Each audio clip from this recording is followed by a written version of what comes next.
the Democratic debate in Florida hosted by Univision took place, and let me just say, this was by far Bernie Sanders' best performance yet. There is absolutely no doubt in my mind that he won. Now, I think that when it comes to the debate in Michigan, it was more closer. I think that he edged out ahead of Hillary Clinton. But with this debate, best performance hands down of this Democratic primary yet.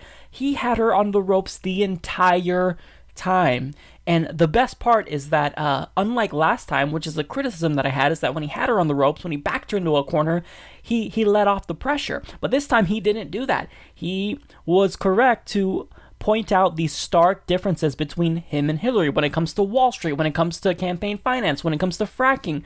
Bernie Sanders was on fire. If he stays at this level, he could win the race. And the crowd clearly sided with Bernie Sanders. If you noticed at the end there, Bernie Sanders got a standing ovation. Hillary Clinton didn't. He got a long round of applause. So this was a phenomenal night for Bernie Sanders. I mean, if you were excited after winning Michigan, you should be ecstatic this time. Okay, so let me get into the specifics here, but first and foremost, I'll comment on the fact that the Washington Post was a part of this. I don't know if they were, if they designed the questions or whatnot, but that automatically made me terrified because we all know about the Washington Post. They're extremely biased, but thankfully it turned out okay, and I think that's because the moderators did a pretty good job. I really appreciated the fact that Jorge Ramos disclosed the conflict of interest that his daughter has with Hillary Clinton. His daughter works for Hillary Clinton. I was excited that he was kind enough to actually disclose that, unlike people like the Daily Beast, where they have Chelsea Clinton on their board of directors of the company that owns them, and they won't even disclose that, but at least he was kind enough to disclose it.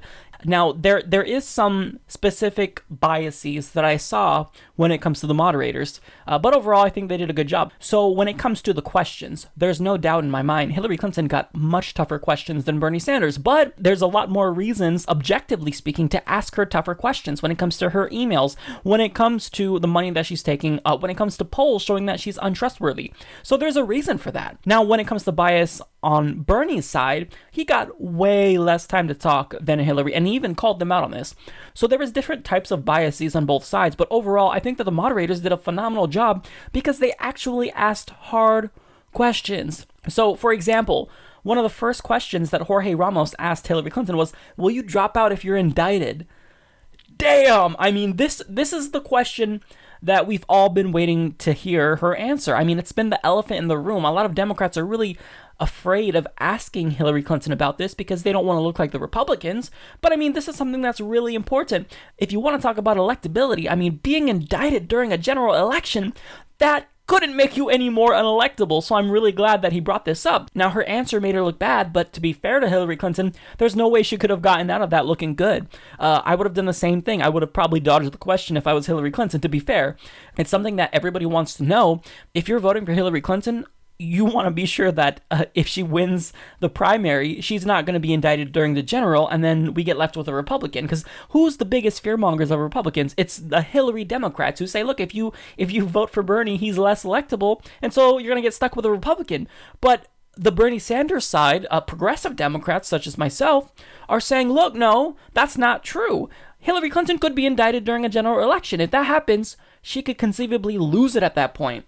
So, and she already has problems with trustworthiness. So, great question. I'm glad that he asked it. Okay, so when it comes to her record on immigration, she was asked, are you flip-flopping or pandering to Latinos, Hispandering? Really, really tough question. She brought up how Bernie Sanders voted against immigration reform, and she also attacked Bernie Sanders by saying that the guest worker provisions in the piece of legislation he voted against weren't like slavery. But that's just false. That shows that Hillary Clinton is detached. She hasn't even done any research. She hasn't spoken to anyone who works in these fields. They're basically like slaves. And if you're an undocumented worker, you can't even go to your boss and challenge him or her and say, look, these conditions are horrible. I need a break. I can't work 15 hours per day and not even get a lunch break. They can't do that. Otherwise, they get deported. So it's just insane to me that she even mentioned this and thought it would be persuasive. And Bernie Sanders had some really good responses to her. It was good that he brought up how she was against driver cards for undocumented immigrants. It was good that he brought out how she didn't want children from Honduras to be transported over here. And then she had the audacity to say, look, that's a misrepresentation and it can't go unanswered. I find this hilarious. She all the time is misrepresenting Bernie Sanders and his views. So for example, when it comes to his single-payer healthcare plan, she implies that we're going to lose healthcare because we lose our insurance. That's not true. That's just a lie. Because she was in favor of his plan. She knows why it's a great plan and why it's better than her plan. But unfortunately, she took speaking fee money and did a lot of great speeches on behalf of the health insurance industry, much like her Goldman Sachs speeches. And she also got a ton of campaign contributions from the health insurance industry. So before she was bought off, she agreed with Bernie Sanders. Now, when it comes to whether or not she flip-flopped on deportation and whether or not she would promise that she wouldn't deport children, this was scary to me because she used her words very, very carefully. She was trying to walk a really fine line here. And considering the fact that she was not in favor of kids from Honduras coming to the United States, I'm scared because President Obama promised us that he wouldn't be a deporter-in-chief, as Jorge Ramos named it, and he deported more people than anyone, and he'll say, no, it was just criminals. That's not true at all. That's not true at all. I'm sorry, I'm just skeptical that an establishment candidate is actually going to stop with this deportation nonsense. So that was scary to me, the way that she worded it very carefully, so that way she could back out of that if she becomes president, and I'm glad that Jorge Ramos pushed her on it. He got an answer from her, he got the promise, but I don't believe her, and I'm really, really scared about this. Now, Bernie Sanders, God forbid, had the audacity to actually bring up how Barack Obama, even though he's a good president overall, he's just bad on this issue of deportation, and Bernie Sanders has a record to show. He's called out Barack Obama on this. Hillary Clinton was silent. So it's just something that's really frustrating to me.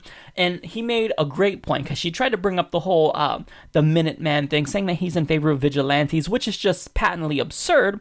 And he said, look, I will match my record against yours any day of the week. That was awesome.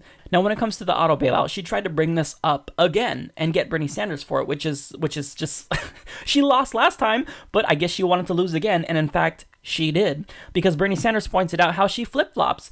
She said she wanted to protect big banks because that's her constituents, but then she went to Detroit and said something else. Now, here's one question that was really, really telling, and it galvanized the whole debate between Bernie Sanders and Hillary Clinton about her ties to Wall Street. She was asked, only 37% of the public consider you honest and trustworthy. Is there anything you could have done to foster this mistrust? She literally said this: I'm not a natural politician, in case you haven't noticed.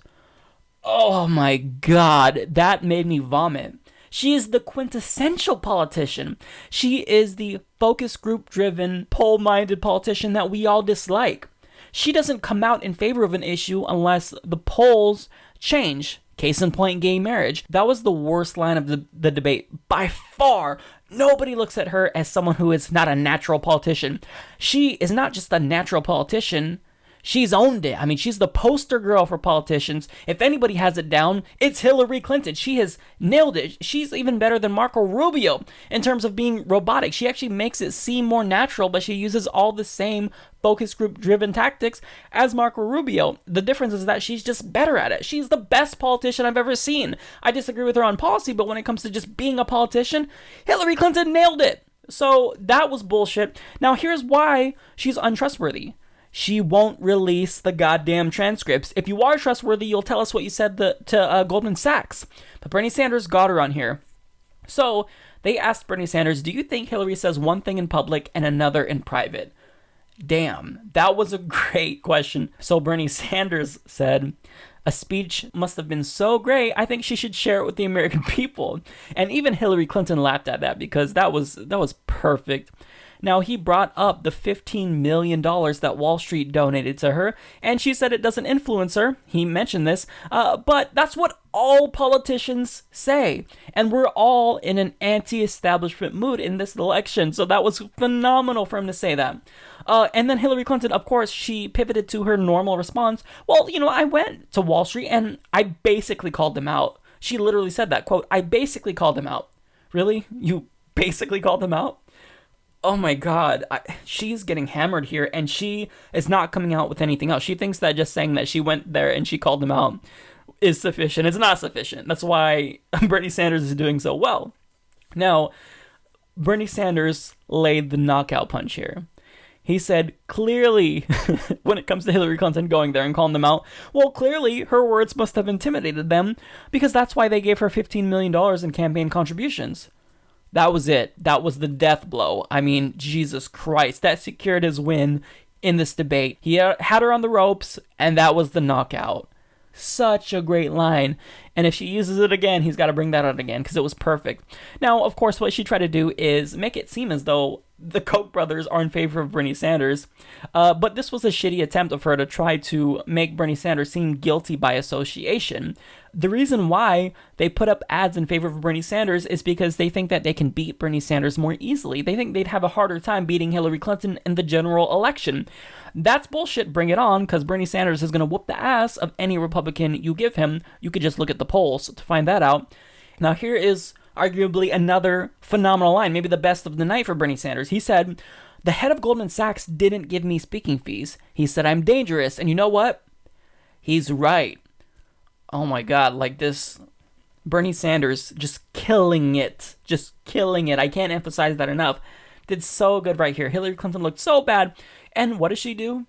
She brings up the Export-Import Bank again after losing badly to this the last time. Oh my God. Now, this exchange right here may have just been a turning point in his campaign. If Michigan wasn't, this was. I mean, if you watch this and you were undecided, this should help you make up your mind. That's the difference between Hillary Clinton and Bernie Sanders. He's not corrupt. She is. She's taking money from Wall Street. He isn't. That's the bottom line. So that was great. Now, Bernie Sanders, other things he did was he used the Benghazi example, which they shouldn't have asked that question, but he used that example to talk about Libya and how Hillary Clinton is in favor of regime changes. He talked about how he doesn't take money from the pharmaceutical industry, who rips us, or from the fossil fuel industry, who is killing the planet, when Hillary Clinton does. These are phenomenal things you have to point out. Now, he also got a lot of cheers for talking about raising the minimum wage to $15 per hour. He pointed that out. He really emphasized that because, again, Hillary's in favor of a $12 minimum wage, and he's in favor of a $15 minimum wage. That's a really important difference, considering the fact that Hillary Clinton, she should be in favor of a lot higher than $15, considering she thinks it's okay for her to make $225,000 per hour when she gives speeches to Goldman Sachs, but yet us plebeians, we're not allowed to ask for 15. That's something that I think needs to come up a lot more. And when it comes to this whole question of Bernie Sanders' free college tuition plan, allowing Donald Trump's kids to go to school, Bernie Sanders did a good job here. He said that actually Hillary Clinton talks about how she doesn't want free college tuition because she doesn't want Donald Trump's kids to go to there for free, but they're not going to do that. They're going to go to private institutions. And Bernie Sanders pointed out the fact that, well, Hillary Clinton wants free community colleges, and Donald Trump's kids can go there as well. So great. I mean, he was on fire. He came prepared. He knew what he had to do, and he did it.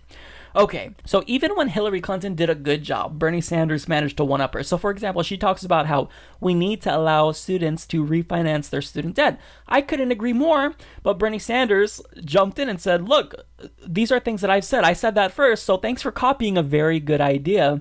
I mean, this is what he did all night. And it was amazing. Now, here's another bad part for Hillary Clinton. She criticized him on how he's going to pay for some of his policies. Right after he explained how he was going to pay for free college tuition, that's by taxing Wall Street. He said that Hillary Clinton voted for the Wall Street bailout. Now Wall Street's going to bail us out. And I mean, I don't know if she was even paying attention to what he was saying. You're literally going to ask him how he's going to pay for his policies after he just explained to you how he's going to pay for his policies? Terrible. And she didn't think about how she's going to pay for the Iraq war before voting for it, did she? So I wish Bernie Sanders would have pointed that out. And also, she had the audacity to say, look, he's going to increase the size of government. Hillary Clinton, who are you trying to pander to? Is there anyone on the Democratic side that gives a shit about the size of government? Again, I want government as small as it has to be, but what I care about is policy outcomes. I don't care about the size of government. If it goes up or down, I don't care so long as we get the outcomes that are right, that are just. So she needs to stop doing this because it's going to turn off so many Democrats. But Bernie Sanders turned around and said, look, she's saying that we should be the only industrialized country that should not guarantee healthcare. That's what she's saying. And he also called her out by saying, look, she says that 90% of the people have insurance, but that's not really the case. Many of them have high deductibles. Many of them pay high prices for prescription drugs. I screamed out loud when he said this. This is phenomenal because this is the point that I make all the time. The Affordable Care Act isn't so affordable, so you can get to 100% under Obamacare, but people are not going to stop going bankrupt because of medical bills. People are not going to be fully insured. They're going to have to choose whether or not they get coverage because their deductibles are so high. Bernie, he was on fire. He also did a great job at linking campaign finance to climate change.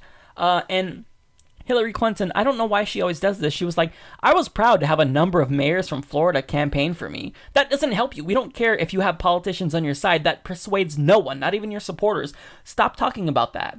Now, I do want to point out an instance of sexism here.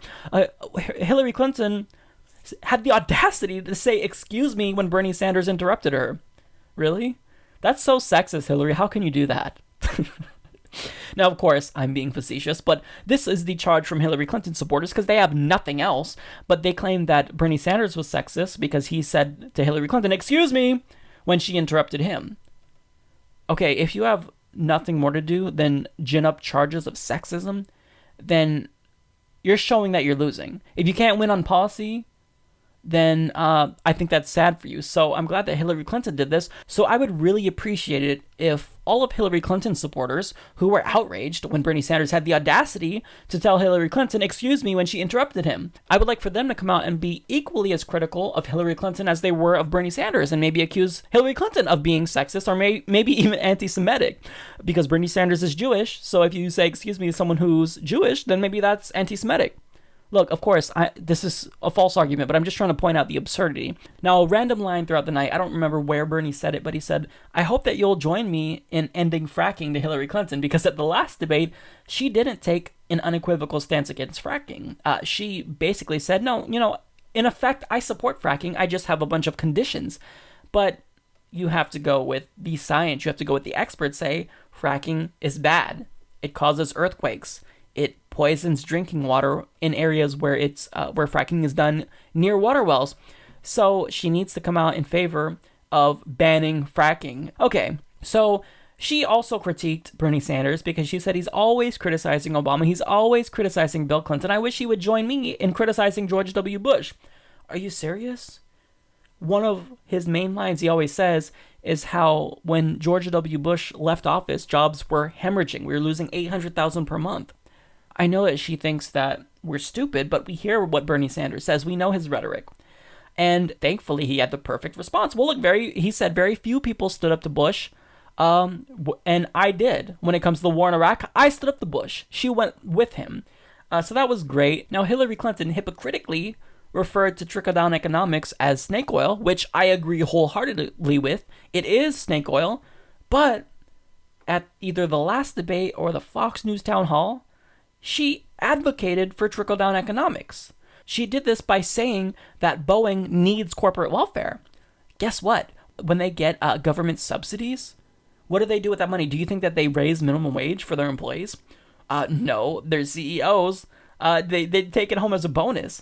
That's trickle-down economics. So she had the audacity to call it snake oil after she inadvertently advocated for it at the last debate.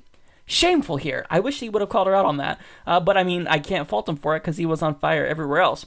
So getting to Cuba, so Bernie Sanders here, I think he came out good. They were trying to attack him on it for saying good things about Fidel Castro. But the point that Bernie Sanders was making was obvious. Even though Fidel Castro was a brutal dictator, Cuba has a phenomenal healthcare system. You can't deny that. That's objectively true. So now the mainstream media is going to run away with this. I think it was on Political where I saw the headline that it said that Bernie Sanders declined to disavow Fidel Castro. No, he did. He called him an authoritarian dictator, but he stated an objectively true fact that Fidel Castro put in place one of the best healthcare systems in the world. Now, here's one part where Hillary did good. She did a great job when it comes to bringing up the Supreme Court nomination. She talked about how Bush v. Gore was a terrible decision, and she did a good job at calling out the Republicans. That was great. So not all of it was bad from Hillary Clinton. But when it comes to the overall debate, hands down, Bernie Sanders destroyed Hillary Clinton during this debate. This was a phenomenal night for Bernie Sanders and his supporters. Hillary Clinton has got to do something at this point. I mean, her campaign has got to be introspective. They've got to look at how they can bring up her numbers in terms of trustworthiness. And you can start by releasing the transcripts, but every single time this comes up, she's going to get hammered for it. And more so than ever tonight, she certainly did. Bernie Sanders destroyed it. He was on fire. Best performance from him. He won hands down. And I think that this is going to help him going into the March 15th elections to gain a lot of momentum. So if you're a Bernie Sanders supporter, again, another reason to be really happy right now.